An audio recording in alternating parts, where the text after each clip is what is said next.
Bueno, este es el relato de cómo cambié de ser evolucionista a creacionista. Y es una historia muy difícil para mí de relatar y es siempre un pesar para mí relatarla. Así que si tartamudeo un poco aquí al comienzo, me tienen que disculpar. No me gusta desempolvar todo este pasado. Pero hay ocasiones en las cuales es importante hacer ver cómo Dios ha conducido en la vida de una persona. Así que tengo que empezar esta historia desde el comienzo, desde su comienzo. Y cuando ustedes escuchen estos comienzos, a lo mejor se van a dar cuenta de por qué ocurrió lo que ocurrió. Es una historia extraña. Algunos de ustedes pensarán que algunas partes son incomprensibles o a lo mejor parecen demasiado raras para ser verdad. Pero el relato sí ocurrió y es un hecho que ocurrió de esa manera y yo no lo puedo borrar, así que lo voy a relatar tal como ocurrió, o por lo menos lo que me acuerdo de él. Yo nací en una familia donde mi madre era una protestante luterana muy arraigada. Ella era muy fiel en su religión y mi padre era católico romano y él era también muy fiel en su religión. En esos días, y esto ocurrió antes del Concilio Vaticano II, y los protestantes, por no ser católicos, se los consideraba como perdidos según la doctrina católico-romana. Pero en matrimonios mixtos entre un católico y un protestante era esencial que el miembro no católico en ese matrimonio tenía que prometer que los hijos serían criados como católicos. Mi madre aceptó esto y ella sabía que yo sería criado como católico y sí, yo fui criado como católico. Y nunca hubo una discusión ni una pelea sobre la religión en mi casa.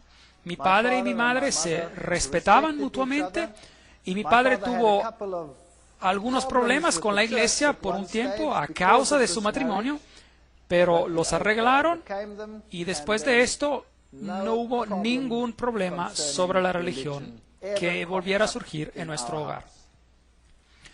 Y cuando aún era joven, como entre 7 u 8 años, mi madre se enfermó y le diagnosticaron cáncer. Y le dieron poco tiempo de vida. Ellos dijeron que ella tenía más o menos de 3 a 4 meses de vida, pero ella era una señora muy fuerte y logró sobrevivir por más de o menos 4 años. Ella murió cuando yo tenía 12 años.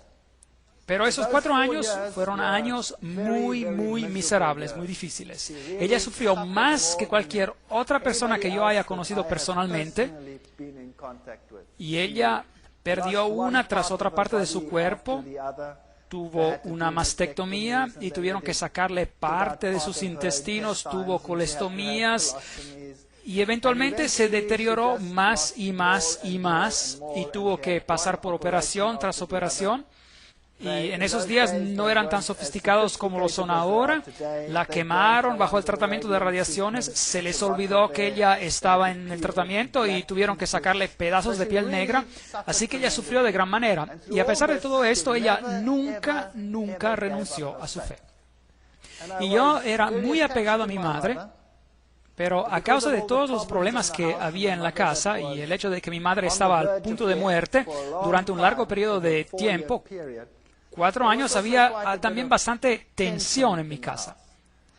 En la escuela recibí también una instrucción religiosa. Yo estudiaba en una escuela protestante, la mayoría protestante, era la escuela alemana. Y yo recibí la instrucción religiosa por separado. Los católicos iban a ver a la monja y ella nos daba la instrucción religiosa. Ahora, yo he encontrado monjas muy amables a lo largo de mi vida y he conocido a monjas que son verdaderamente dulces y suaves y que son muy amables con los que están a su alrededor. Pero esta monja en particular, que me daba instrucción religiosa, era una persona muy dura, según la experiencia que tuve de jovencito en ese entonces. Y constantemente me decía que era algo muy triste que mi madre, que era protestante, no vería al reino de los cielos, pero se asaría en el infierno por siempre y para siempre. Y esto me molestaba bastante porque yo quería mucho a mi madre, y especialmente porque ella tenía tanto sufrimiento en su vida. Y esto duró como unos 3, 4 años durante la enfermedad de mi madre. Y más seguía este asunto y más rebelde yo me volvía en cuanto a las enseñanzas que se me estaban dando. Yo iba a la iglesia muy regularmente, tenía que ir a la iglesia cada domingo con mi padre. Yo pasé por todos los sacramentos, como la comunión y todas las cosas que hacen los católicos. Y me volví tan resentido que al final solía ser bien descarado durante la clase de instrucción religiosa. Y me sacaron de la clase y se me dijo que tenía que sentarme afuera en el patio. Y por un par de años pasé por un infierno ardiente en esa escuela, porque el director de la escuela estaba de alguna manera relacionado con todo esto y cada vez que me veía me daba una paliza. Y yo lo tomaba bastante bien, puedo ser bastante arrogante, o mejor dicho, yo era bien arrogante, y a lo mejor ahora no lo soy tanto, pero si se me atraviesan de manera bien mala, o a lo mejor el hombre viejo en mí regresa, no sé, continuamente lucho en contra de esto.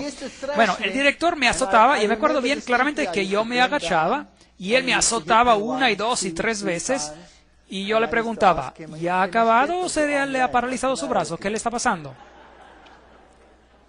Y él se enojaba tanto que él empezaba a darme unos azototes bien fuertes, y cuando ya me había dado 6, yo le decía, dame uno más por favor, porque yo lo puedo llevar a la corte, porque no se les permitía azotar solo 6 veces. Eso era lo que le permitía, así que yo no era muy popular.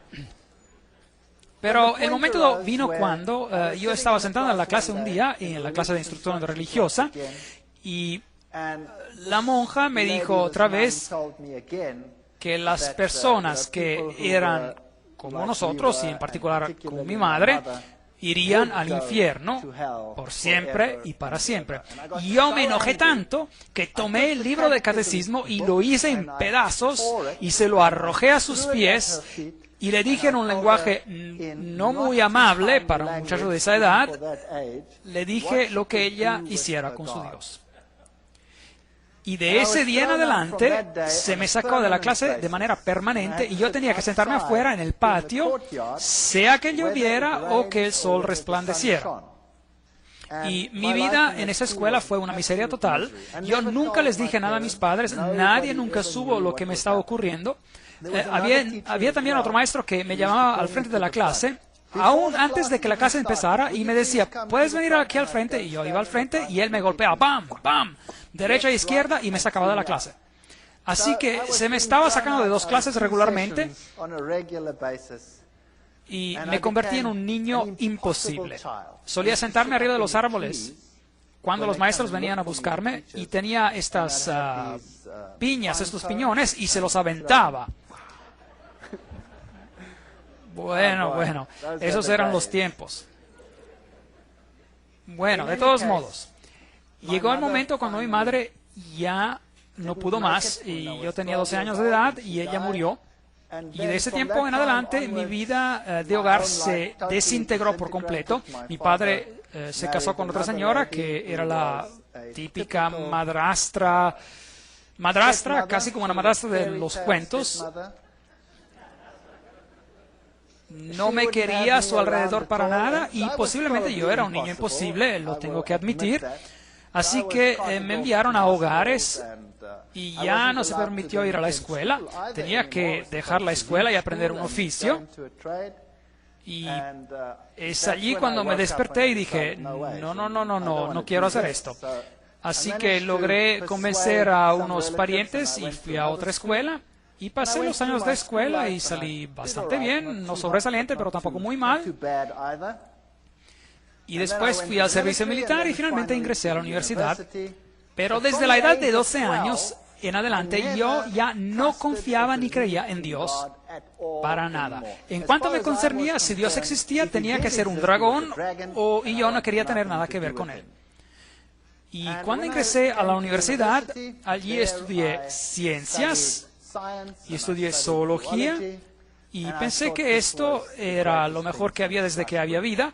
Y allí descubrí todo sobre la teoría de la evolución y yo me encontraba en la universidad que era el bastión, la fortaleza de la evolución. La evolución se utilizaba para todo. Cada clase estaba basada sobre la evolución. Y es increíble porque esta universidad empezó como universidad religiosa y tiene un gran departamento de teología. Pero a pesar de eso, la Facultad de Ciencias era increíblemente secular y en cuanto a sus enseñanzas, muy basadas sobre la evolución. Tenían algunos nombres muy importantes en cuanto a sus profesores, como Robert Broom y personas como él que habían trabajado con la calavera del niño de Taung, el supuesto ancestro de los humanos, y nuestros museos estaban llenos de estos huesos. Y yo realmente me involucré en la teoría de la evolución y pensé que esta era la respuesta a todos los problemas. Durante mi estancia a la universidad tenía un compañero de cuarto. Me encontraba en el albergue para estudiantes y mi compañero de cuarto era una persona muy amable, pero él era muy seguidor de la nueva era. También en esos tiempos, y esto hace bastante tiempo, y en esos tiempos el nombre nueva era ni era conocido. Y él estaba involucrado en la cientología. ¿Saben lo que es la ciencia de la cientología? Donde los conectan con el detector llamado E-metro y uno tiene que regresar a sus vidas pasadas y pasar por todos los problemas que uno tuvo y uno limpia su karma, hablando de todo esto, y eventualmente uno se convierte en Dios y uno ya lo ha logrado. De todos modos, él se convirtió en mi mejor amigo. Y yo no tenía ningún sitio donde ir durante los fines de semana y no tenía ningún sitio donde ir durante las vacaciones. Siempre tuve que trabajar para poder salir adelante a la universidad porque mi madrastra había convencido a mi padre que él no tenía que pagarme nada, así que yo tuve que trabajar. Y años después, para que sepan, yo tuve una relación fantástica con mi padre y todo se arregló. Y como verán, las situaciones peores se pueden arreglar también, ya verán. Y durante las vacaciones yo no sabía qué hacer, así que iba a la casa de este compañero y él vivía a una distancia de 2.000 kilómetros en otra ciudad que se llamaba Durban. Y cada vacación yo me iba a la casa de él porque yo no tenía ningún lugar donde ir. Y allí yo conocí a mi, entre comillas, compañera de cuarto de hoy en día, es decir, a mi esposa, que era su hermana. Ella es mucho mejor compañera de cuarto de lo que él nunca fue. Y ahora les tengo que contar algo del pasado de ella. Ahora, ustedes saben por qué yo era ateo, porque yo no creía en nada, había aceptado la teoría de la evolución y se había convertido en la respuesta a todos mis problemas. El pasado de ella era totalmente diferente. Su padre, en sus tiempos jóvenes, trabajaba para un periódico y se lo enviaba para investigar todos los acontecimientos raros del ocultismo en el país. Así que él trabajaba para este periódico y tenía su equipo de colaboradores y todo el equipo como cámaras infrarrojas y todo lo que se necesita, y él iba por Sudáfrica para investigar un acontecimiento raro tras otro. Él era muy escéptico y no creía en nada de esto, creía que era todo un gran chiste y que las sesiones de espiritismo eran una gran broma y una gran falsificación. Y mientras seguía asistiendo reunión tras reunión, él se dio cuenta de que esto no era una broma. Cuando él empezó a investigar algunos de esos acontecimientos raros y él estaba preparando su cámara, y en esa sesión de espiritismo en particular, él estaba preparando las cámaras y siempre estaba a la búsqueda para ver si habían escondido micrófonos, etc. Y algo lo agarró. No había ninguna persona que lo agarrara, pero alguien o algo lo agarró y lo golpeó de tal manera, tan fuerte, que tenía un golpe, un chichón grande como un huevo en su cabeza y fue afortunado de poder escaparse aún en vida. Cuando a alguien le pasa algo así, uno no empieza a pensar, bueno, había un micrófono escondido que me dio un golpe. Así que él se encontró en situaciones que eran tan raras, situaciones en las cuales él más tarde se involucró. Situaciones como en la casa en la cual se había mandado a dormir al niño y los zapatos del niño regresaban caminando por el cuarto. Y en otra situación, con un bebé recién nacido que gritaba de manera histérica, y cuando los padres ingresaban a su cuarto siempre lo encontraban puesto arriba del armario, y ese es un recién nacido, fuera de su cama y arriba del armario, y corrían hacia él y justo lograban agarrarlo en los brazos antes de que se estallara al piso. Así que él fue a esa casa y selló cada una de las ventanas y puso sus guardias afuera porque él pensó que alguien estaba haciendo una broma pesada, y él mantuvo todo cerrado y se puso a la espera. Y asimismo el bebé empezó a gritar y él corrió hacia el cuarto y el bebé estaba arriba del armario y justo llegó tiempo para agarrarlo antes de que cayera al piso. Y hubo otras ocasiones cuando en una cierta casa excremento humano volaba por la casa y él estaba sentado en esta casa y empezó a ventear y el excremento humano empezó a estrellarse en contra de las paredes. Acontecimientos muy, muy raros, brujería de la peor. Había una casa que era plagada, acosada por un babuino que venía a destrozarlo todo. Un babuino es un chango, un mono grande, y este mono destruía todo y aterrorizaba a la familia y nunca podían atraparlo. Y luego un día le dispararon mientras entraba y el mono se fue corriendo hacia afuera y ellos siguieron las manchas de sangre y llegaron hasta el frente de la casa y allí estaba tumbado uno de sus trabajadores muerto. Uno de sus trabajadores muerto.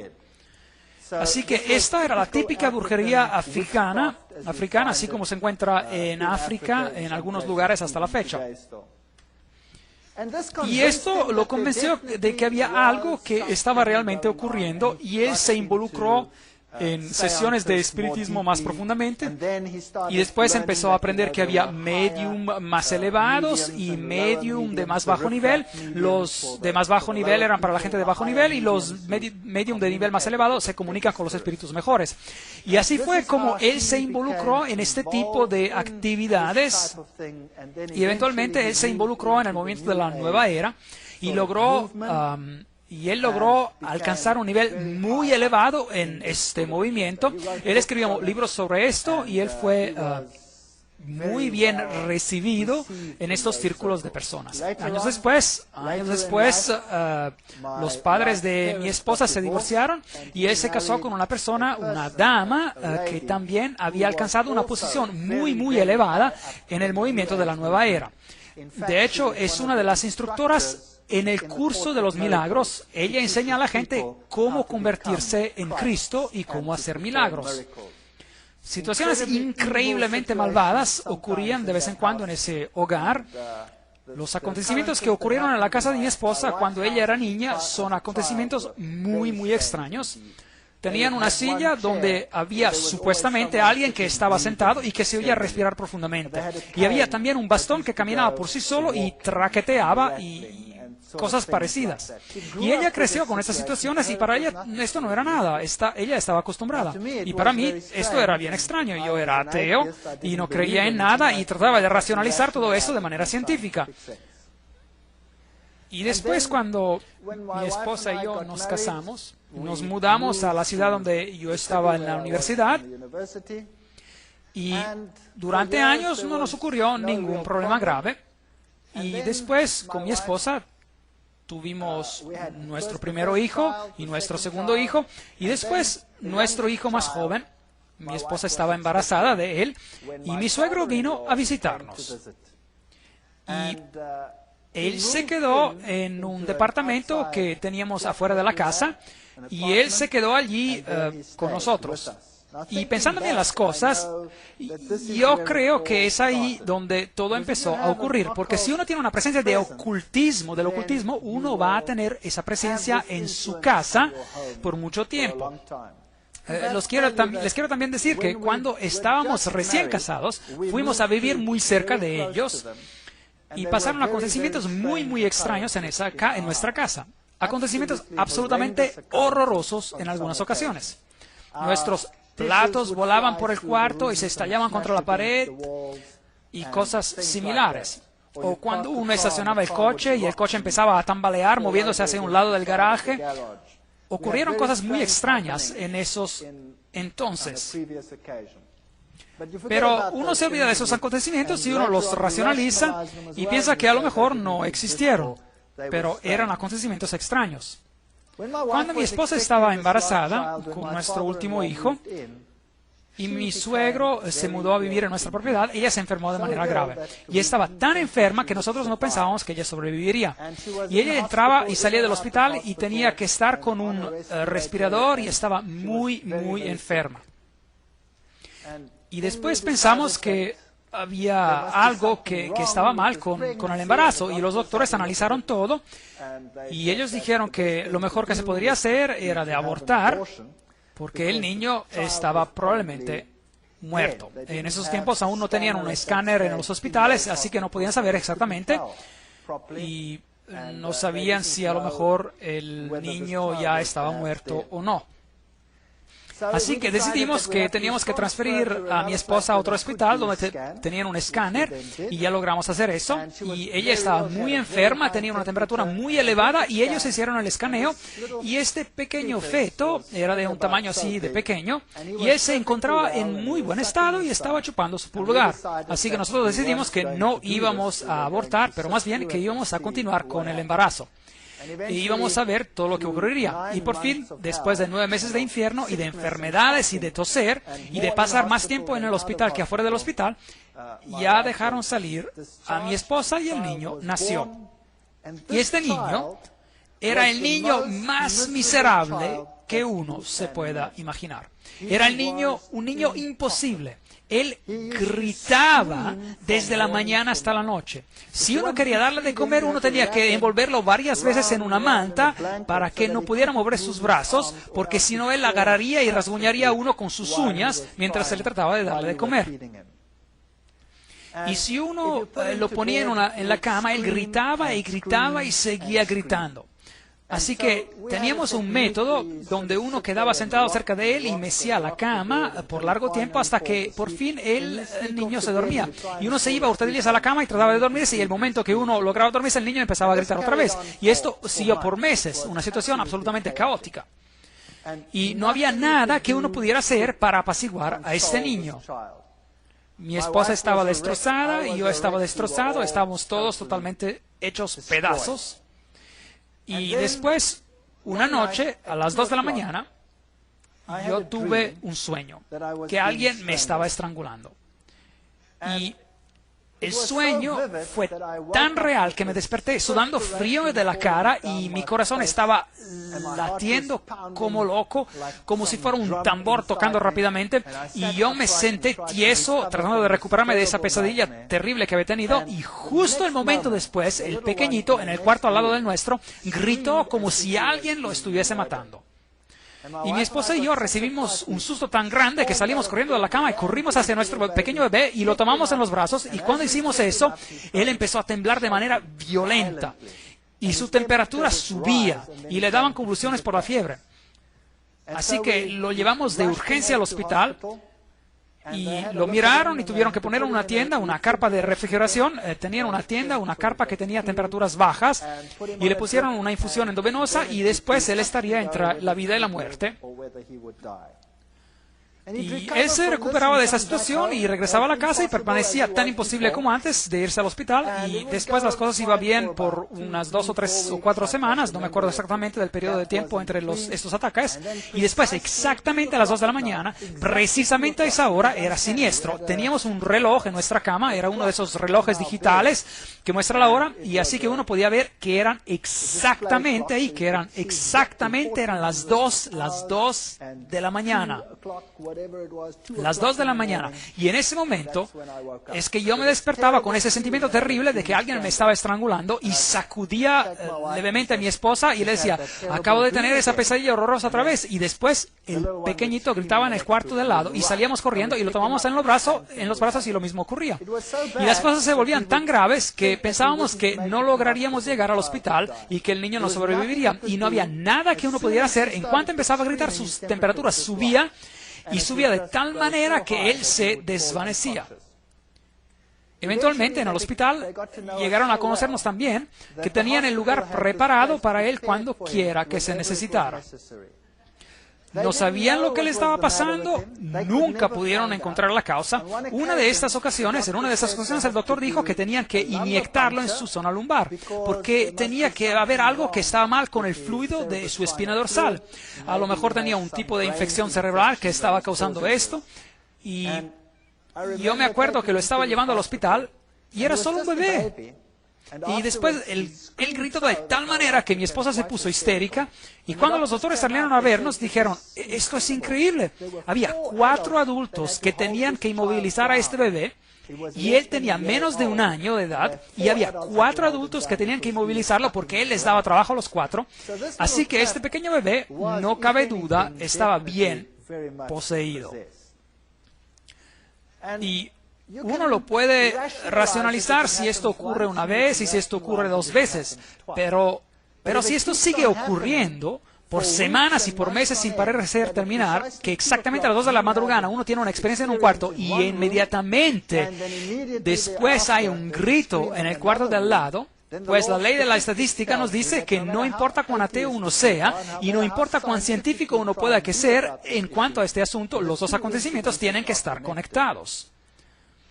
Y yo estaba sentado en el hospital un día y mi esposa y yo nos turnamos para estar con el pequeñito y él se encontraba en una situación muy grave y esto ya había ocurrido innumerables veces y allí yo me encontraba en el hospital y estaba corrigiendo asignaturas y me acuerdo de esto como si fuera ayer, estaba corrigiendo esas asignaturas y de repente en esta tienda, en esta carpa de refrigeración, el niño empezó a temblar y empezó a tener uno de estos ataques y arrebatos en su cama. Y corrí y llamé a la enfermera y lo tomé en mis brazos y él temblaba de tal manera que arrancó las infusiones que tenía en el cuerpo. Ahora, el niño había tenido tantas infusiones intravenosas que no podían ya encontrar venas para inyectarlo en sus brazos o en sus piernas, así que le tenían que poner las infusiones en su cabeza. Y el niño tembló de tal manera que las infusiones se arrancaron de su cabeza y ahora yo tenía el niño con este ataque y la infusión que se había arrancado de su cabeza y la vena que se había roto por completo y la sangre que se le corría por la cara. Y era un cuadro tan horrible que me enloquecí, no podía soportar semejante situación. Y por fin se calmó el bebé y lo regresaron a la carpa y le pusieron otra vez la infusión y él sobrevivió esa noche. Pero esa noche, sentado allí, yo me dije a mí mismo, ¿qué puedo hacer? No existe ayuda médica, no hay nada que nos pueda ayudar y los 2 accidentes tienen que estar conectados. ¿Y dónde iba yo a poder encontrar ayuda para resolver esta situación? Y como el dicho va, una vez católico, católico para siempre. Y mientras estaba sentado allí, esa noche, en ese hospital, reflexionando sobre estos asuntos, las imágenes de la Iglesia Católica y su poder sobre los demonios y la película El Exorcista que acababa de salir, y pensé, a lo mejor puedo regresar a mi antigua iglesia y pedirles que me ayuden.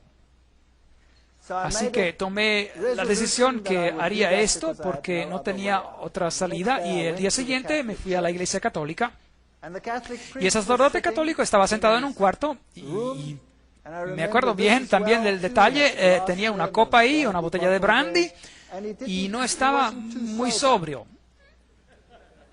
Y yo fui hacia él y le dije, yo soy católico romano, pero no asisto a la iglesia.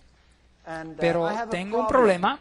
Y él me preguntó y dijo, bueno, ¿cuál es su problema? Él era muy amable. Y yo le dije, bueno, usted sabe, yo soy un ateo y un científico y no quiero hablar de esto como si, bueno, como no estuviera a la altura. Bueno, tengo un problema en la casa.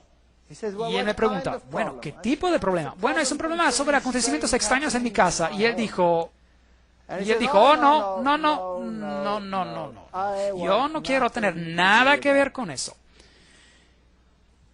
Y él me dijo, eso no es mi campo. Déjeme su nombre y su número de teléfono y lo vamos a contactar. Y así que le di mi nombre y número de teléfono y todo lo que le dije es que tenía acontecimientos extraños en mi casa, es todo. Y yo salí de allí y dije, bueno, eso fue una gran ayuda, muchas gracias. Y no había permanecido mucho tiempo en la casa cuando recibí una llamada de teléfono por parte de otro sacerdote. Y este sacerdote se escuchaba muy sofisticado. Y me preguntó si yo quería encontrarlo en un monasterio allí cerca. Así que fui al monasterio y allí vi a un hombre anciano. Y su aspecto se veía tan impresionante y me impactó de manera muy grande. Me dijo que me sentara Y después, él empezó a relatarme a mí cuál era el problema en mi casa. Y yo me quedé a boca abierta. Si hubiese habido una mosca en el cuarto, hubiera entrado directamente en mi boca. Y él me dijo que había un problema en mi casa y que Satanás estaba tratando de matar a mi hijo y que nosotros estábamos siendo aterrorizados. Y yo le dije, bueno, sí, eso. ¿Y cómo sabes usted? Yo no le he relatado esto a ninguno. Y él me respondió, no se preocupe de cómo yo sé de esto. Y yo sé también que el problema en su casa es tan grave que tomará los niveles más elevados de acción para que nos libremos del problema. Y también vamos a tener que dar una misa en su casa. Y después me dijo, es ilegal para mí dar una misa en la casa. Para dar una misa en una casa privada, yo necesito el permiso del obispo para hacerlo. Y ya lo he recibido. Aquí está. Y allí estaba el permiso firmado del obispo para dar una misa en mi casa. Él sabía de antemano lo que iba a acontecer, él sabía de antemano que necesitaba la autorización y todo ya estaba arreglado antes de que yo ni siquiera le dijese de qué se trataba el problema. Ahora, esto me dejó totalmente impresionado. Pues yo le dije, muy bien, usted puede venir a mi casa y puede hacer todo lo que necesita hacer. Pero yo tengo un problema, porque yo soy un ateo y yo no he asistido a la iglesia. Y ahora usted va a dar una misa y va a hacer todas esas cosas en mi casa y usted sabe, yo me he portado mal durante todos esos años. Y él dijo, bueno, pero de seguro usted no va a permanecer ateo ya. Y le pregunté, ¿y qué hay de mi esposa? Ella ni es católica. Ella pertenece a la iglesia reformada holandesa. Y él dijo, no hay problema. Así que él vino y habló con mi esposa y mi esposa se quedó tan impresionada como yo. Ella se quedó muy impresionada y él me dijo, llévenme por la casa. Y lo llevamos por la casa y cuando llegamos al cuarto del pequeño, de repente empezó este hombre a caerse. Y ya no podía permanecerse de pie, este hombre anciano, y yo me quedé detrás de él y estaba tratando de sostenerlo, así como lo hacen en la plataforma de esos ministerios religiosos cuando alguien se va a caer y no saben de qué lado la persona va a caer. Bueno, ocurrió lo mismo con él. Él estaba ahí temblando y sudando y siendo verdaderamente sacudido. Y eventualmente la cosa se calmó y lo llevamos a los otros cuartos y después ingresamos a nuestro cuarto y otra vez empezó a caer, pero no de manera tan grave como en el cuarto del pequeñito. Y después me dijo, el cuarto del pequeñito es el lugar peor de su casa. Ahora tenemos que exorcizar su casa entera. Tráigame algo de agua. Le trajimos algo de agua. Y después él sacó una sal especial, que dijo que era una sal muy especial, una sal bendita para exorcizar. Y él hizo la señal de la cruz con la sal en el agua. Y después me dijo que él tenía un anillo particular, que tenía las reliquias de un santo en particular, y que era potente en cuanto a exorcizar. Y él, ese sacerdote, había sido un exorcista para la Iglesia Católica Romana en muchas naciones. Él era de Irlanda. Y después agarró este tazón de agua bendita que había preparado y pasó por cada ventana y puerta de la casa y tomó de esta agua y dibujó una cruz en cada ventana. Y claro, cuando el agua evapora, queda como quiera un marco muy ligero de una cruz en la ventana. Y él pasó por toda la casa con esta agua bendita y después puso el agua bendita al piso y después dijo, ahora vamos a dar la Santa Misa aquí en el cuarto de este niño. Y él preparó todo y mientras él estaba preparando, nosotros teníamos muchos animales domésticos, mascotas en la casa, un perro y 2 gatos y todo tipo de animal y todos los animales que uno tiene cuando tiene niños en la casa. Y mientras él estaba preparando la misa, de repente todos los animales vinieron al cuarto corriendo, ¡boom!, de golpe. Y allí estaban sentados. Y yo miré todo esto y dije, esto es extraño, ¿qué está ocurriendo? Y él dijo, bueno, él dio la misa y después antes de irse, él dijo, ahora, lo que ustedes tienen que hacer es que arriba de cada cama de cada niño, ustedes tienen que poner lo siguiente. Y él sacó de su bolsillo amuletos de Lourdes, donde María había aparecido, de Lourdes, y él nos dijo, nos dio los amuletos de Lourdes y nos dijo que había muchos falsos, pero estos eran los originales, y nos dijo que teníamos que ponerlos sobre cada cama de los niños. Y después hizo algo increíble, tomó la cruz con la cual él había sido ordenado y me la dio y me dijo, esta póngala sobre el pequeñito. Yo odio cuando el diablo destruye niños pequeños. Así que la colgamos ahí arriba, y mi esposa estaba dando clases de cerámica en la escuela técnica y había hecho una vasija muy bella y decidió dársela como un regalo, porque ¿cómo puede uno pagar por lo que este hombre había hecho?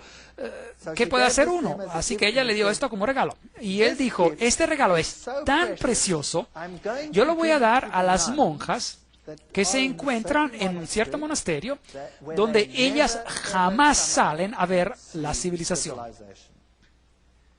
Y después se fue.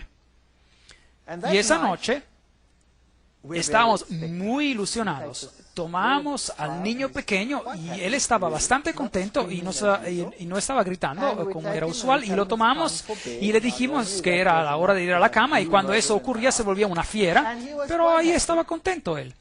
Y lo pusimos en su cama, y él estaba apenas empezando a dar sus primeros pasos, y lo pusimos a la cama, y el niño, cada vez que lo poníamos a la cama, siempre había hecho lo siguiente: se había puesto en una posición fetal, y es decir, se hacía bolita y empezaba a golpear y a gritar y a ponerse totalmente rojo y a volverse totalmente loco. Y esa noche lo pusimos a la cama y se acostó de espalda y se rió. Y extendió sus brazos de esta manera y empezó a hacer los sonidos de que los niños pequeños hacen, como gu gu, y se durmió. Y por primera vez en su vida durmió durante toda la noche. Y la noche siguiente también durmió durante toda la noche. Y la noche siguiente, y la noche siguiente, y la noche siguiente, y la siguiente semana, y el siguiente mes. Y ahí estaba yo, el científico ateo testarudo, que lo sabe todo. Y había paz y calma en mi hogar. Y después me di cuenta de que yo no lo sabía todo, para nada. Y ahora me dije, ¿y ahora qué voy a hacer? Aquí hay un problema muy grave en mi casa, y la iglesia resuelve el problema. Ahora, ¿voy a ignorar lo acontecido o voy a decir, existe un Dios y yo tengo una responsabilidad hacia ese Dios? Y por varios meses yo luché con este pensamiento, verdaderamente luché interiormente, y mi esposa también luchó con esos pensamientos, y después dije, no tengo otra elección, yo tengo que regresar a la iglesia. Afortunadamente mi primer hijo había llegado a la edad donde tenía que atender las clases para la comunión, y esto me dio una excusa para ir a la iglesia. Así que fui a la iglesia, y allí había un par de estudiantes en esta pequeña villa universitaria, y ellos me dijeron, ¿qué hace usted aquí? Y yo les dije, bueno, mi hijo tiene que frecuentar para prepararse a la comunión. Y yo empecé a ir a la iglesia, y me involucré bastante en la iglesia nuevamente. Cada domingo, fielmente, todos íbamos a la iglesia. Y mi esposa empezó a decir que así tenían que seguir las cosas. Así que ella también frecuentaba la iglesia, aunque no se involucró tanto como yo. Y porque había tanta armonía en la casa, ya nos volvimos más relajados. Y un día estaba sentando y pensé, esta casa necesita un cambio. Y como típico hombre de chepe alemán, le dije a mi esposa, ¿sabes? Si hiciéramos esto y esto y el otro, podríamos hacer algo con nuestra casa. Y subí arriba al ático para ver exactamente cuáles eran los muros maestros, y después agarré un mazo y derrumbé todo lo que no me gustaba. Y así decidimos reestructurar toda la casa, y eso fue lo que hicimos. Había logrado ahorrar algo de dinero, y en ese entonces no tenía ningún problema grave, así que remodelamos prácticamente toda la casa.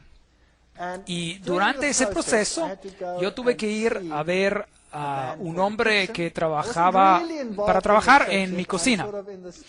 Y por entonces aún no estaba verdaderamente involucrado en la iglesia, aún estaba en ese estadio donde decía, bueno, si no sé lo que ocurre, pero vamos a ver. Bueno, y este hombre que iba a trabajar en la cocina vino a verme y me dijo que yo camino con el Señor, me dijo. Y aún me acuerdo de haber pensado, oh, por favor, aquí está otro que camina con el Señor. Y yo le dije, muy bien, usted camine con el Señor.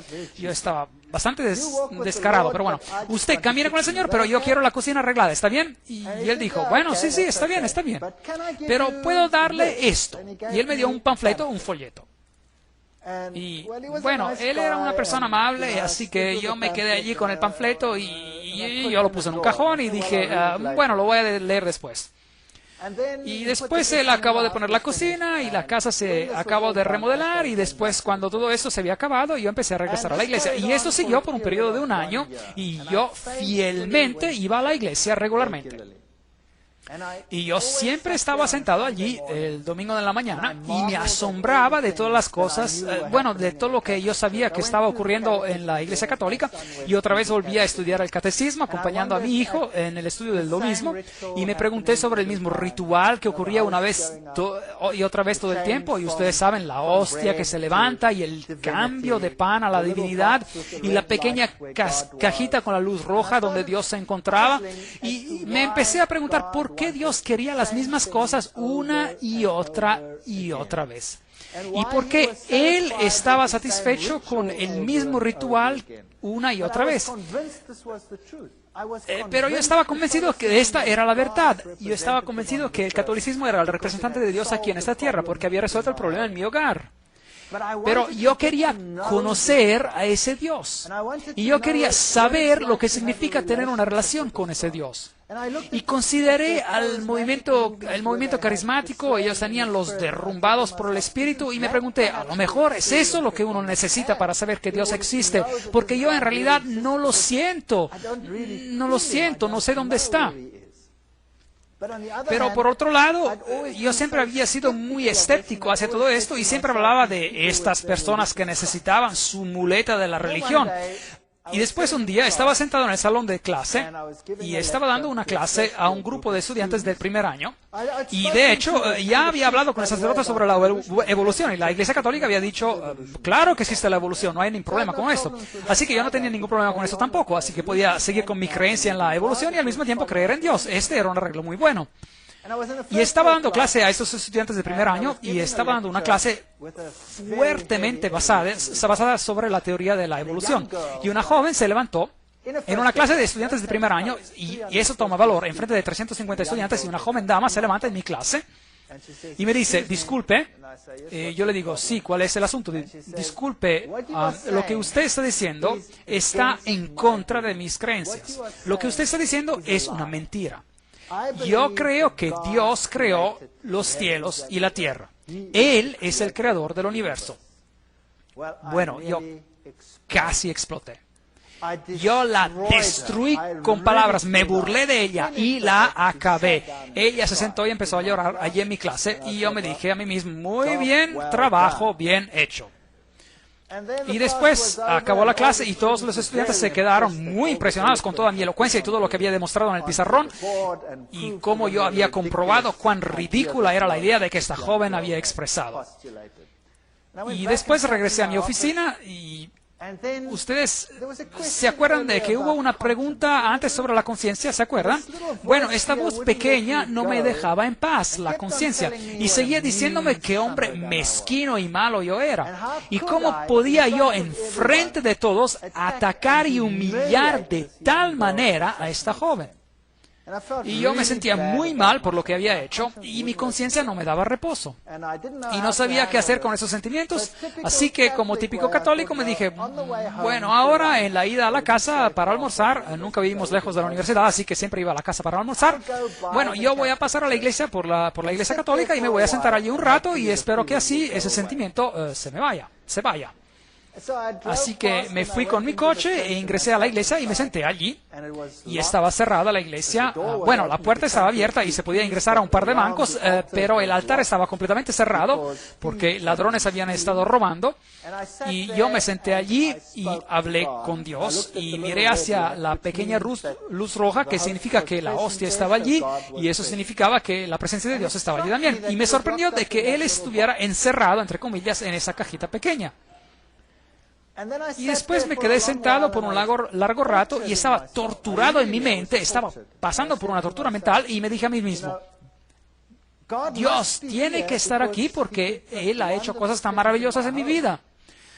Mi familia es totalmente diferente. Mi esposa había aceptado de ser convertida. Yo había llamado al sacerdote católico para que viniera a nuestra casa para que ella se convirtiera en católica, pero por alguna razón él nunca logró pasar por la casa. Siempre tenía cosas que hacer, pero como quiera, él había quedado de pasar a la casa. Y yo estaba sentado en la iglesia y estaba luchando con Dios y le dije que yo tenía todos esos sentimientos y no sabía dónde él se encontraba. Y nunca lo había verdaderamente encontrado. Y yo sabía que en otras iglesias había todos esos acontecimientos interesantes que estaban ocurriendo. Y aquí ocurría siempre lo mismo, cada domingo. ¿Y dónde estás, Dios?, decía. Y yo me quedé sentado allí en la banca y le dije a Dios: bien, si tú verdaderamente existes, ahora me tienes que hacer ver, porque yo verdaderamente no te puedo encontrar. Y con ese sentimiento me fui a la casa, sintiéndome un poco mejor. Y algo típico de mi persona, llegué a la casa rápido y empecé a rebuscar en un cajón, estaba buscando algo y de repente, mientras estaba buscando en el cajón, mi mano agarró ese panfleto, ese folleto. Ese ocurrió un año después de que ese hombre que caminaba con el Señor me había dado ese panfleto. Y yo tomé el panfleto y empecé a leerlo. Estaba escrito en alemán y tenía 3 columnas.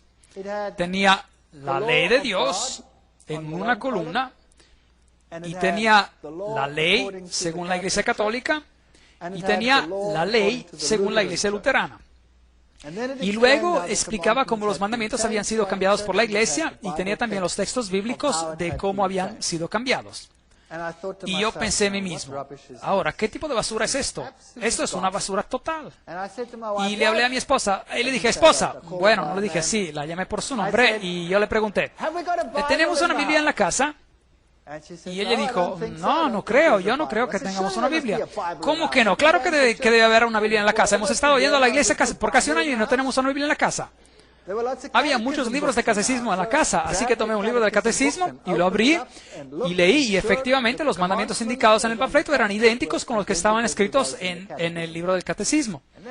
Y después me acordé de una vieja caja que una señora anciana que había muerto me había dejado.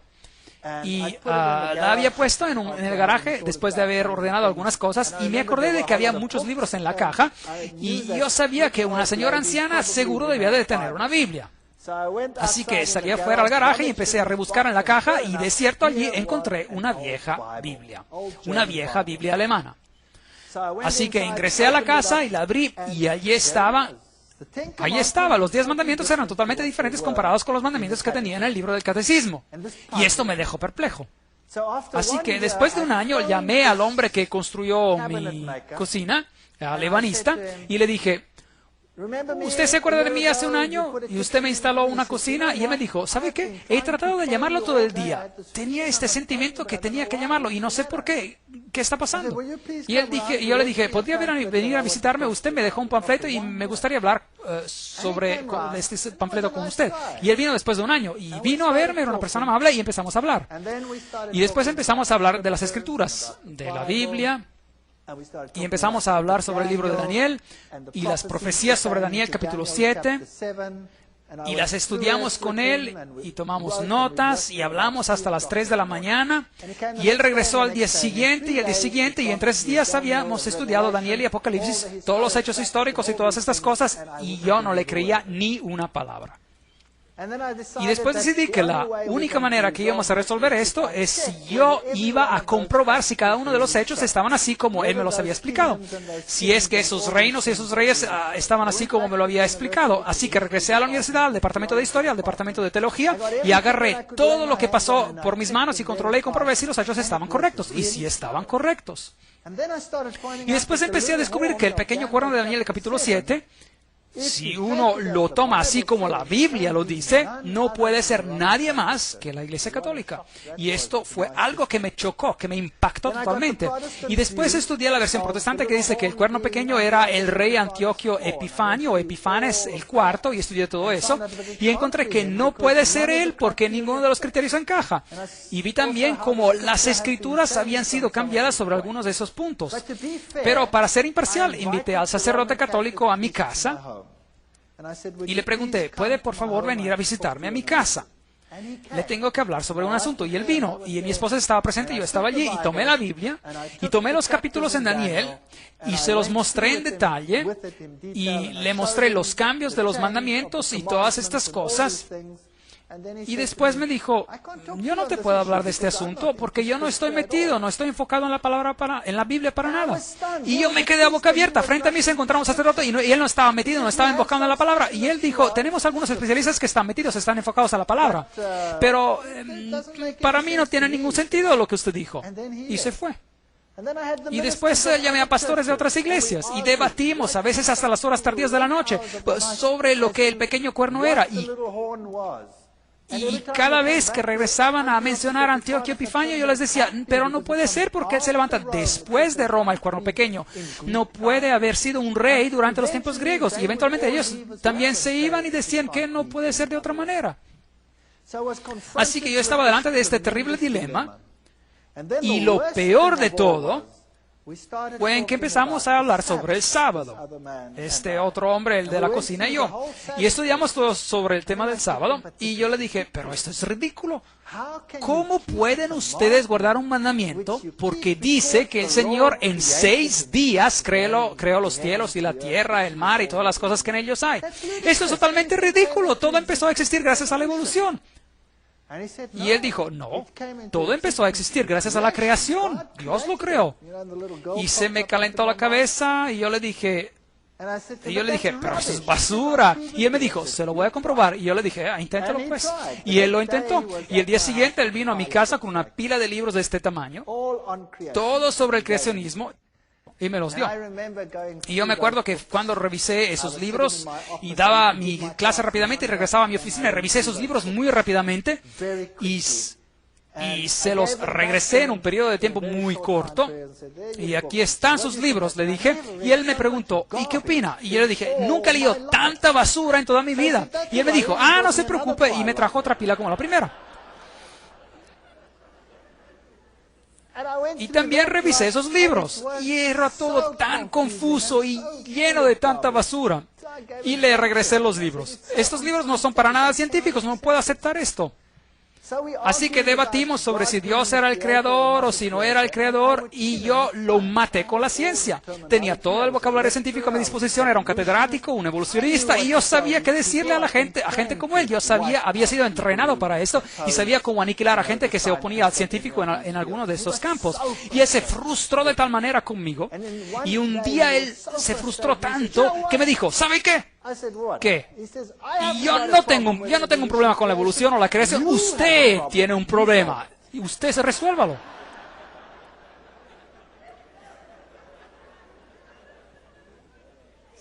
Así que ahora me tocaba a mí. Yo tenía la sartén por el mango. Al mismo tiempo, los acontecimientos extraños habían empezado a ocurrir otra vez en mi casa. El pequeñito otra vez tenía esos momentos miserables cada vez que era la hora de acostarlo. Y otra vez se volvió gruñón y gritón y todo el resto. Y también nos dimos cuenta de que cada vez que teníamos un momento de paz, mi esposa y yo estudiamos las Escrituras como nunca. No les puedo describir cuánto las estudiábamos. Yo desgasté una Biblia en 2 meses, la tuve que tirar porque ya estaba totalmente desgastada y se estaba deshaciendo. Y mi esposa estaba estudiando y ella tenía un problema increíble con esa idea del sábado. No tenía sentido, parecía tan loca. Y nadie al trabajo sabía lo que me estaba ocurriendo. Y un día fui al trabajo y la secretaria en mi departamento vino a verme y me dijo, tengo algo para que usted lea. Y me dio un montón así de alto de documentos.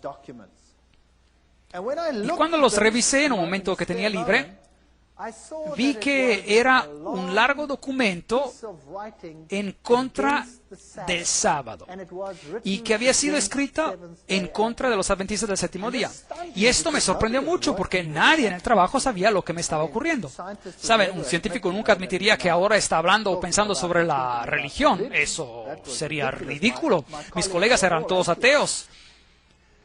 Y yo tomé esto y pensé, ¿y ahora qué hago con este documento? No tengo tiempo con esto. Yo estoy ahora con el problema de la evolución y la creación. Así que le pasé el documento a mi esposa y le dije, aquí hay material, revísalo y a lo mejor encontramos una salida de todo esto.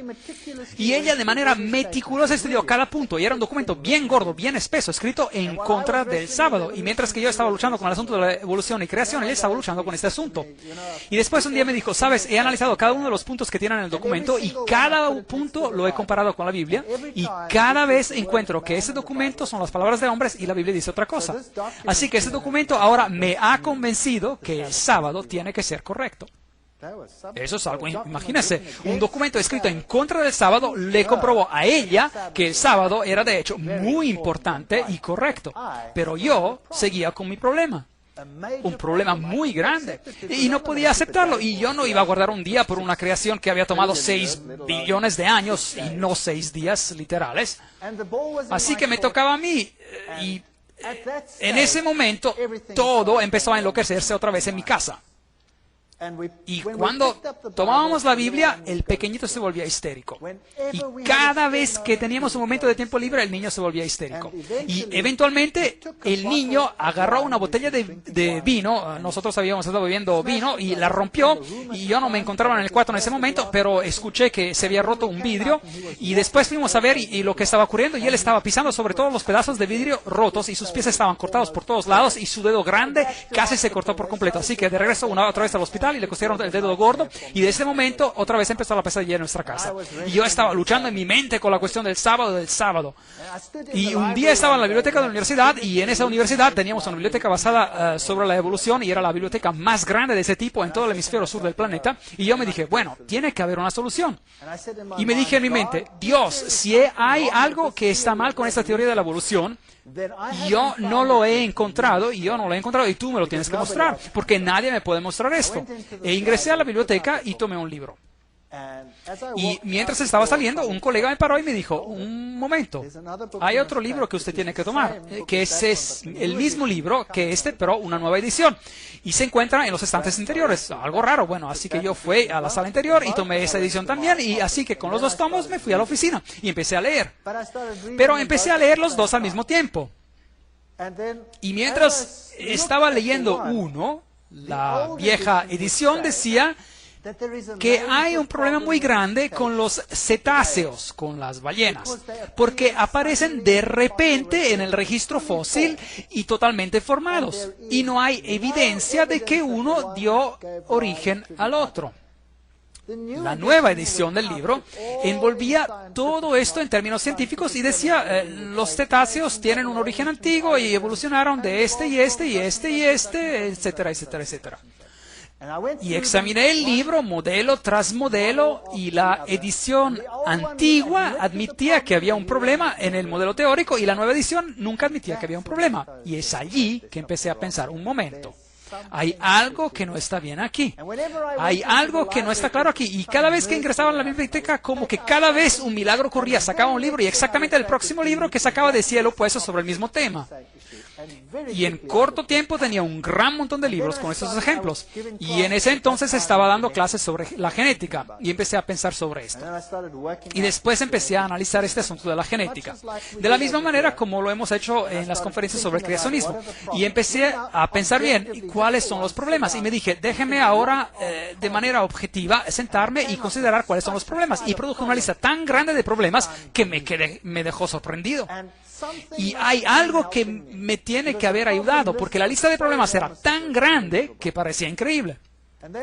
Y después una noche estaba sentado en la casa y el pequeño otra vez se portaba de manera imposible. Él se fue a la cama y nosotros también nos acostamos, y a las 2 de la mañana tuve una pesadilla. Me estaba estrangulando y el pequeñito dio un grito al momento después y nosotros corrimos hacia él y lo mismo ocurrió. Pero él no se enfermó tanto como para que lo lleváramos al hospital, solo tuvo una fiebre muy alta y pudimos controlarla de una manera u otra en la casa. Y después contacté al ebanista, el que me había puesto la cocina, y le dije, ¿sabes? Hay algo verdaderamente raro aquí. Yo sé que según la Biblia, que este sistema, el sistema romano católico, no puede ser el sistema de Dios. Pero habíamos tenido este problema y no le quería contar sobre esto. Y bueno, después le dije como a medias, pero no le conté todo. Y él me dijo, no se preocupe, vamos a orar. Y el problema se paró. Y una semana después volvió a ocurrir otra vez, a las 2 de la madrugada. Y lo que había ocurrido sin que yo supiera, él había reunido a un grupo de personas y él les había pedido que oraran a las 2 de la madrugada, que se levantaran, así que ellos ponían sus despertadores regularmente y se levantaban y oraban por una familia que ni tampoco conocían. Y tuvimos una paz total, donde pudimos estudiar nuestras Biblias con paz y calma. Y después una noche, una de las damas que oraban decidió que, bueno, ahora ya iban bien las cosas porque se tenía que levantar. Y no se levantó. Y eso volvió a ocurrir. Ahora, pensando atrás, Dios no necesitaba la oración de esa persona, pero había lecciones en esta experiencia que serían importantes para mí. Que Dios quiere la unidad entre su pueblo y todos tienen que estar unidos sobre un asunto. Así que esa fue una lección para ellos y también para nosotros. Y después llegué al punto donde yo sabía que no podía quedarme entre dos opiniones para siempre. O esto es la verdad, y lo había estudiado y verificado, había buscado a profesores que me hablaran sobre el significado en griego de esto, el significado hebreo de esto otro, había averiguado los hechos históricos, había estudiado las profecías, no había otra manera en la cual todo esto tuviera un sentido lógico. Había estudiado lo que las otras iglesias habían dicho al respecto y no tenía sentido. Y yo sabía que había que tomar una decisión. No había otra salida. Y yo decidí que sí lo iba a hacer. Iba a decidir a favor de esto. No importaba cuán aislada y rara me pareciera ser esta iglesia. La primera vez que mi esposa vio adventistas, se puso a llorar. Comían de manera tan rara, eran tan diferentes a como éramos nosotros. Y me acuerdo que el hombre me dijo, ¿no quieren venir a uno de nuestros servicios de culto? Y yo dije, es domingo, ese es mi día libre. Yo me paseo en la camiseta de jeans y chanclas. Y no voy a ir a ninguna iglesia a no ser que vaya exactamente así como soy. Porque si yo iba a la iglesia católica, me iba en jeans y camiseta y chanclas. Y él dijo, bueno, está bien, venga. Así que fui a la iglesia adventista y me senté en el fondo y vi a todas estas personas con sus trajes y sus corbatas y me disgusté. Y todos me miraron, pero se portaban de manera amable conmigo. Y cosas extrañas como esa. Y no me gustaba el cuadro. No me gustaba cómo se veían tan diferentes a comparación con todos los otros. Mis amigos eran tan rudos y hacían bromas pesadas y todo tipo de cosas. Y estas personas eran tan diferentes. Mi esposa se puso a llorar cuando los vio. Y dijo, no quiero ese estilo de vida. Yo quiero mi antiguo estilo de vida. Nosotros solíamos sentarnos al borde de la piscina a beber cerveza y contar chistes. E invitábamos amigos y teníamos fiestas y cosas parecidas, y ellos eran tan diferentes. Es como la diferencia entre el día y la noche. Y uno cree que nunca va a poder ser feliz allí. Y ella lloró y lloró y lloró, pero sabía que de todos modos tendría que regresar. Y después, un día, decidí que ya no soportaba la situación en el trabajo, con todas estas enseñanzas sobre la evolución, y otra cosa extraña ocurrió. La cabeza del departamento me pidió liderar, de ser el líder de un grupo de discusión sobre la evolución con los estudiantes de posgrado dentro de unas 2 semanas. A todos les tocaba y a mí me hubiera tocado dentro de unos meses, pero algo ocurrió y anticiparon mi turno. Y ahora yo tenía un problema muy grave. ¿Voy a ingresar a ese grupo de discusión con mi boca llena de estar pretendiendo de ser lo que yo no soy? ¿O tomo mi posición en cuanto a lo que ahora creo? Y tenía un gran temor. Es increíble. Estaba tan atemorizado en cuanto a ese acontecimiento. Para perder la cara entre los colegas cuando uno ha sido lo mejor entre ellos es una experiencia muy dolorosa. Y decidí después de una fuerte lucha interior que tomaría mi posición, que sí lo haría. Mis nuevos amigos, que con el andar del tiempo se habían convertido en menos raros a mis ojos, estarían orando por mí mientras que yo lideraba esa discusión. E ingresé en esa sala de clase y todos los colegas de trabajo estaban sentados allí. Esta era una reunión para estudiantes de posgrado, así que todos los colegas estaban presentes y también todos los estudiantes de posgrado. Así que el formato de la discusión era de empezar con una presentación y después de tener este grupo de discusión sobre la evolución. Y empecé la presentación y después cambié el tema y hablé sobre los genes y mencioné cada uno de los problemas. Y presenté todo el sistema genético así como lo había entendido en esa fecha. Y dije al fin, y por esto, la evolución no es posible. Bueno, la primera reacción fue silencio absoluto. Y después se armó un alboroto total. Uno de mis colegas se puso totalmente rojo de la cara y empezó a gritarme a lo loco, y espuma empezó a salir de su boca, literalmente con el enojo total. Era algo increíble. Y después, uno de los estudiantes, una joven, es interesante ver cómo ocurren estos asuntos, una estudiante destacada, ella se levantó y dijo, quiero decir algo. Y miró a todos los profesores y dijo, cuando yo vine a esta universidad, yo creí en Dios. Yo tenía una buena vida, yo tenía una buena relación con Dios. Y ahora yo no creo en nada ya. He perdido mi fe, mi vida se está desboronando y ustedes me han privado, me han quitado mi fe. Y ahora el Dr. Feit está dando esta presentación y me ha mostrado ahora que ustedes me han estado engañando. ¿Se pueden imaginar qué ocurrió en ese departamento? Ese fue el fin. Mi vida ya no valía ni un céntavo en cuanto a mi credibilidad científica. Había dejado de ser. Cuando caminaba por la vía, mis colegas se daban la vuelta y caminaban por el otro lado. Y en ese momento decidí que sería imposible para mí de seguir. Y después tuvimos una reunión especial donde se decidió que la base de toda enseñanza tiene que ser la evolución. Y claro, yo no podía estar de acuerdo. Así que decidí dar mi carta de despido. Así que me despedí.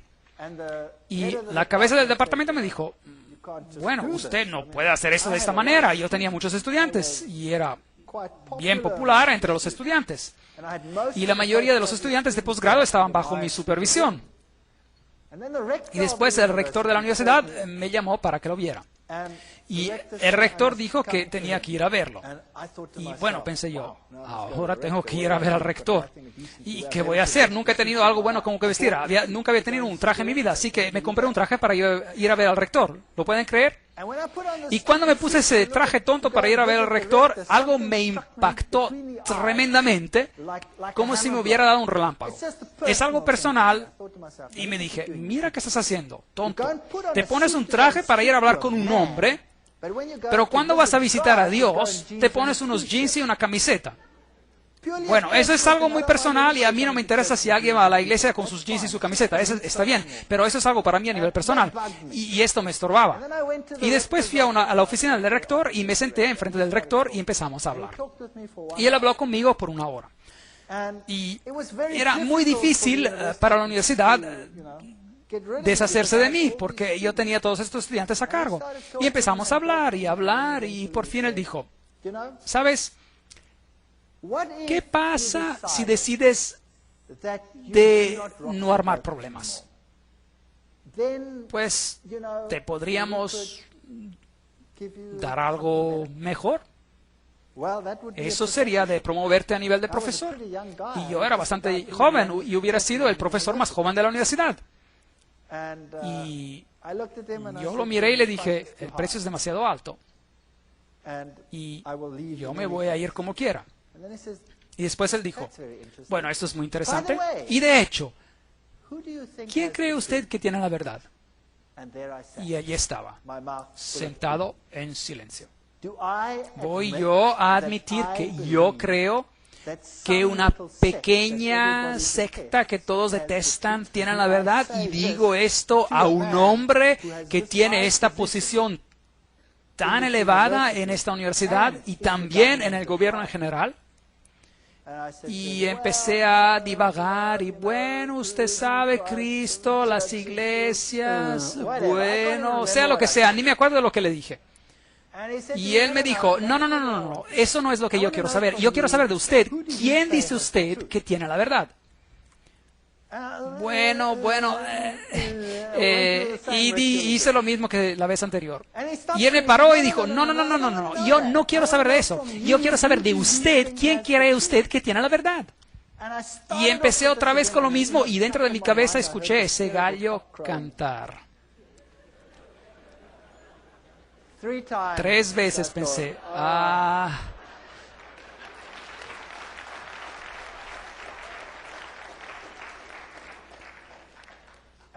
Y le dije, bueno, Y le dije, bueno, yo creo que es la iglesia adventista del séptimo día que está predicando la verdad. Y ahora pensé, bueno, ahora ya sé que soy un hombre muerto.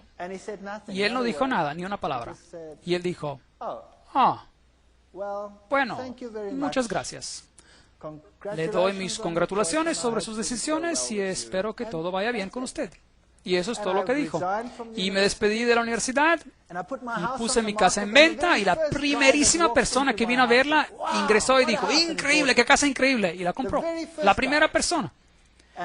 Y ahora tenía ese dinero y sabía que mi credibilidad científica se había acabado. La carrera universitaria era algo que había renunciado a causa de mi fe. Y Dios se ocuparía de mí de ahora en adelante. Y todo iba a salir requete bien. Ahora voy a recibir este dinero y vamos a hacer algo grande con él. Vamos a empezar una pequeña hacienda en algún lugar y vamos a hacer que la gente venga y vamos a dar testimonio y vamos a hacer grandes cosas con ese dinero. Y reuní a algunas personas y empezamos este proyecto y plantamos trigo y el trigo creció a lo loco. Y creció tan alto que los campesinos de todo el distrito vinieron y dijeron, ustedes que trabajaron en la universidad, ustedes saben algo de especial. Y yo dije, no, estamos haciendo exactamente lo mismo que hacen ustedes, pero me dije a mí mismo, es porque nosotros estamos caminando con Dios, es por esto que nuestro trigo ha crecido mucho más que el de ustedes. Y si ustedes hicieran lo mismo, también el trigo de ustedes crecería de la misma manera. ¿Ves? Una vez cristiano, todo les va a ir de manera fantástica. Y estaba contento de estar afuera de la universidad y nos mudamos a ese lugar y empezamos a poner en marcha el proyecto. Y nuestro dinero estaba todo invertido en el terreno. Invertimos mucho más dinero en préstamos para conseguir todo lo que se necesita para una cosecha de trigo. Todo para hacer toda esta cosecha de trigo. Y después una bandada de pájaros llegó, que era tan grande como nunca he visto en mi vida. Y pasaron por alto todas las haciendas con el trigo pequeño y se bajaron en el mío. Y lo hicieron su casa y quedaron solo rastrojos. Y después de eso, un acontecimiento tras otro, todo fue mal. Hubo sanciones contra Sudáfrica en ese entonces, la economía fue totalmente destruida, las tasas de interés que habían quedado al 3-4% subieron repentinamente hasta el 28%, el 30% y en algunos casos hasta el 36%. Y los préstamos que se podían pagar muy cómodamente se convirtieron en una pesadilla total. Y la única manera de ganar dinero se nos quitó y fuimos totalmente destruidos. Todo lo que jamás había poseído se fue de un golpe, desvanecido como la arena entre los dedos. Y todos los medios que me servían de apoyo desvanecieron.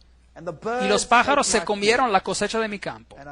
Y yo le dije a Dios, ¿cómo puedes hacerme algo así? ¿Cómo me puedes destruir?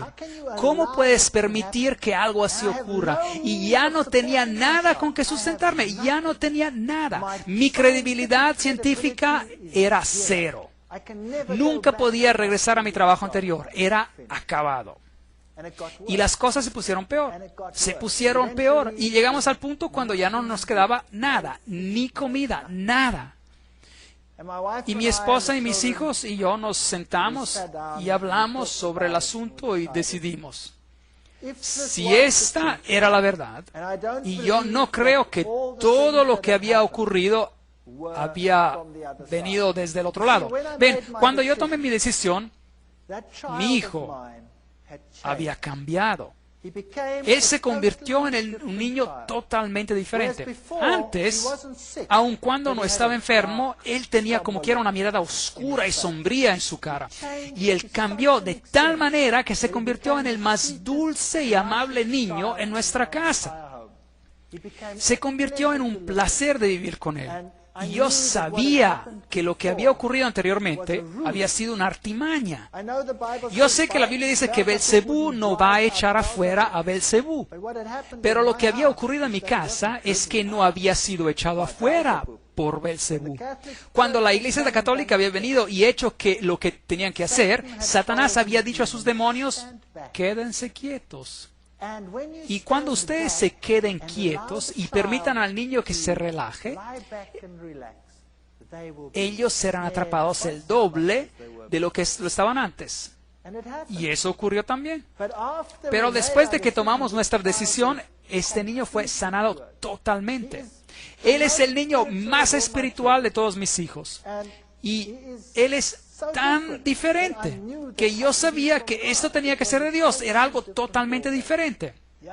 Otra cosa interesante que ocurrió fue ese mismo sacerdote católico, después de todo ese tiempo, más de un año había pasado, totalmente de sorpresa, mientras estaba luchando con esa decisión, me llamó por teléfono. Y yo respondí al teléfono y dije, hola. Y él dijo, yo soy el padre tal y tal. Y yo dije, es bien raro, ¿por qué me llama? Y él me dijo, ¿sabe usted sobre su padre que está muerto? Su padre está teniendo problemas grandísimos en el purgatorio. Es verdad, eso es lo que él me dijo.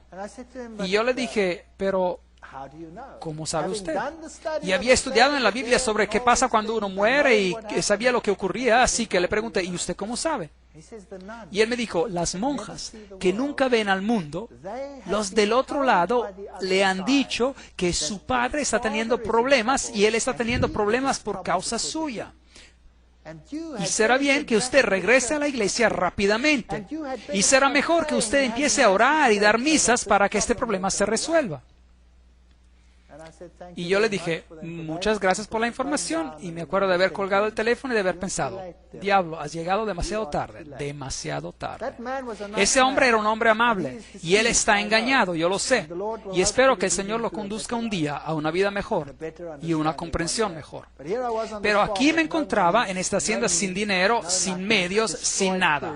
Con una carrera destruida, sin una posibilidad de poder regresar, aislado, el hazme reír del mundo académico y sin dinero, sin dinero. Y nos arrodillamos y reclamamos cada promesa en la Biblia. Y dijimos, Señor, tú has prometido, tú cuidarás de todas nuestras necesidades. Tú has prometido que los hijos del hombre justo jamás se verán mendigando en las calles. Y no hay ninguna salida de la situación donde nos encontramos. No hay dinero, no hay comida, no hay nada. Pero nosotros creemos en tus promesas. Y escribimos una carta y pusimos por escrito todas las promesas y dijimos, tú no puedes mentir. Y es por eso que esas promesas tienen que ser por nosotros. Y si nuestra vida es destruida y nuestra hacienda es destruida, pues así sea, tiene que haber algo más que tú tienes planeado para nosotros. Y después fuimos a la cama. Y el día después, a las 8 de la mañana, el teléfono sonó. Y un profesor de otra universidad me llamó. Y dijo que uno de sus colegas tenía un problema muy grave y tenía que dejar la universidad y tenía que tomar un permiso prolongado de ausencia por un año. Y necesitaban que alguien lo reemplazara de inmediato y el campo que se necesitaba enseñar era exactamente el mismo en el cual yo estaba. Y yo le dije, bueno, ¿qué quieren que haga? Y él dijo, bueno, usted podría venir a dar las clases. Y yo le dije, pero ¿sabe usted y qué hay de...? Y él dijo, no se preocupe, en cuanto usted permanezca en lo científico no hay problema, no importa, vendría y haría esto para nosotros, estamos en un problema y necesitamos a alguien. Y sabemos que usted está libre. Y yo dije, bueno, muchas gracias, sí, es una buena idea. ¿Y cuándo empiezo?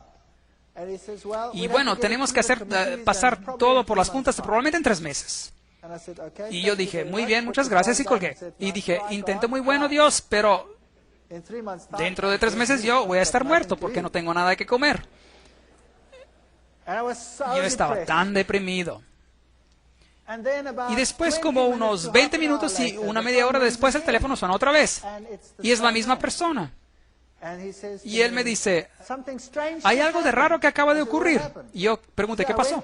Fui a la oficina del rector para que él firmara estos documentos para empezar el proceso de contrato. Y él me dijo, no tengo tiempo. No tengo tiempo para tener a las juntas, para llamarlas y dar comienzo a este proceso. ¿Qué es lo que usted necesita? Y le expliqué lo que yo necesitaba y que tengo que reemplazar a alguien. Y él dijo, ven aquí, yo lo firmo. Y asigna a la persona y ya puede venir mañana si quiere. Y yo dije, increíble. Así que, ¿cuándo comienzo? Y era un día jueves. Y él dijo, ¿El lunes? Usted empieza el lunes. Y yo le dije, ¿empiezo el lunes? Y yo me encontraba en el otro pequeño pueblo y tenía una hacienda y había vacas y estaba en bancarrota. ¿Y quién iba a cuidar de estas vacas tontas en la hacienda? Y 10,000 otros problemas por resolver en un fin de semana. Imposible. Imposible. Y colgué el teléfono y dije a mi esposa, tengo un trabajo en la universidad, solo por un año probablemente, pero está bien. Por lo menos tenemos algo con que empezar, pero tengo que empezar el lunes y ¿quién va a cuidar del resto? Así que oramos y dijimos, Señor, tú tuviste una solución, seguramente tú que sabes todo tienes que tener las otras soluciones también. Y acabamos de terminar cuando alguien tocó a la puerta y una pareja joven llegó. Y esta pareja joven dijo que ellos eran campesinos en otro país al norte de Sudáfrica y eran adventistas del séptimo día. Y ellos habían estado trabajando para otro campesino y él les había dicho que si no estaban preparados para trabajar los sábados se tenían que ir. Y lo sacó del trabajo. Así que habían perdido su trabajo porque guardaban el sábado. Y el joven me dijo, no tengo dónde vivir, no tenemos dónde quedarnos. Y yo les pregunté, ¿les gustaría vivir en esta hacienda? Y ellos dijeron, sí, claro. Y yo les dije, yo no les puedo pagar nada. Y el joven dijo, está bien, usted no me tiene que pagar nada. ¿Podemos vivir aquí? Claro que pueden vivir aquí. Lo que ustedes vendan de la leche, eso lo pueden guardar para ustedes. Y yo pensé que pagaría el interés de todos los préstamos que tenía con mi salario y todo esto estaba resuelto en 24 horas. Había alguien en la hacienda que quería vivir allí sin recibir salario y cuidar de la hacienda y vivir de lo que sacaba, y yo tenía un trabajo en la universidad. Así que me fui a esta universidad y empecé a dar clases. Y por las primeras semanas no tenía salario, no había dinero. También otro milagro, durante ese mismo periodo encontramos una casa en el medio del mes y no tenía que pagar nada hasta el final del mes. Mis niños se fueron a la escuela y recibieron ropa para ir a la escuela, uniformes. En mi país había uniformes para ir a la escuela, toda la ropa y todas las medidas, y todos nos los pusieron a la cuenta hasta el final del mes. Pero no tenía ni un céntavo para comprar un poco de comida para seguir adelante. Y después ingresé a mi coche, y yo no cuento a las personas que me encuentro en un problema de dinero. Ingresé a mi coche y estaba conduciendo, y estábamos conduciendo con la última gasolina que nos quedaba, y mi hija dice, ¿qué es esto aquí? Y ella recogió 150 rand, la moneda de Sudáfrica, en esos tiempos equivalía a $150, y dijo, estaban en el piso, y la semana después encontramos otros 150. Yo no sé cómo llegaron hasta el coche, pero esto permitió que siguiéramos hasta que llegó mi primer salario. Y les puedo decir que esta es la verdad. Hubo momentos cuando pasamos por tiempos muy difíciles, cuando no teníamos casi dinero, todo mi dinero se iba para pagar intereses, y llegamos a momentos cuando se nos acababa todo y ya no teníamos comida para nada. Y me acuerdo un día estar sentado a la mesa sin comida, orando al Señor y dándole gracias por lo que íbamos a recibir, a comer, y esa es la verdad. Cuando sonó la campana de la casa y salimos y no había nadie, pero había una canasta llena de comida allí en el piso, y ese es un hecho. Les quiero decir algo. Si ustedes conocen al Dios vivo, a lo mejor el camino de ustedes no va a ser un camino de rosas. A lo mejor no tendrán lo mejor de todo lo que necesitan, pero su agua y su pan serán seguros, y Él cuidará de ustedes. Mientras me encontraba en esa universidad, había estado dando clases por los primeros 3 meses cuando motines, disturbios estallaron en la universidad. Había un caos tan grande en mi país, había motines por todos lados. El rector ordenó que se pospusieran los exámenes. Y después ya no encajaban con lo que quedaba de tiempo. Y un día tuve que empezar temprano y todos mis exámenes cayeron en ese día. Y después la cabeza del departamento me llamó y yo le dije, ¿qué tengo que hacer ahora? He hecho todo lo que tengo que hacer acá. Y por 6 semanas ya no hay nada que va a suceder, solo motines en el campus de la universidad. No tengo exámenes que dar las próximas semanas. ¿Qué tengo que hacer? Y él dijo, ve a la luna por lo que me importa y regresa en 6 semanas. Y mientras alguien había arreglado al mismo tiempo para que yo fuera por un viaje por 6 semanas a los Estados Unidos y otros lugares para observar las foretas petrificadas y otras cosas alrededor del mundo. Y yo había dicho a esa persona, olvídense, acabo de empezar un trabajo y no puedo decirle a mi jefe que me quiero ausentar por 6 semanas. Y allí estaban las 6 semanas. Y pude viajar a esta gira de estudios. Ustedes han visto muchas de esas fotos en esas conferencias. Y yo les podría contar una historia tras otra y los podría mantener ocupados toda la noche. Les quiero decir que el Señor intervino con tal poder en nuestras vidas, y mientras seguimos con nuestras vidas nuevamente, de regreso a la universidad, empezaron a respetarme por la ciencia que estaba practicando. Y eventualmente me dieron una posición permanente y tuve que empezar otra vez del comienzo. Antes era profesor adjunto y ahora era profesor auxiliar y eventualmente regresé a ser profesor adjunto y después profesor y después cabeza de departamento, a pesar de lo que yo creo y a pesar de lo que yo digo. Si ustedes piensan de que Dios no puede cuidar de ustedes, yo les quiero decir, Él puede hacer todo. Yo estoy empleado en una universidad secular. Yo soy profesor y cabeza del departamento de zoología en una universidad secular. Y yo enseño y predico el creacionismo, lo cual es imposible en cuanto a imaginación humana. Y a pesar de eso, yo tengo esa posición. Nunca tengan miedo de tomar posición por el Señor y por su verdad. Si usted es honesto, el Señor se va a ocupar de todas sus necesidades. Yo no sé si esto va a ser para siempre. Tarde o temprano alguien va a cerrar la posibilidad, pero no me importa. El Señor va a tener algo más. Y Él está ofreciendo lo mismo para cada uno de ustedes. Tomen un paso por lo que es correcto. Hagan lo que es correcto. Y el Señor va a cumplir cada una de sus promesas. Muchas gracias.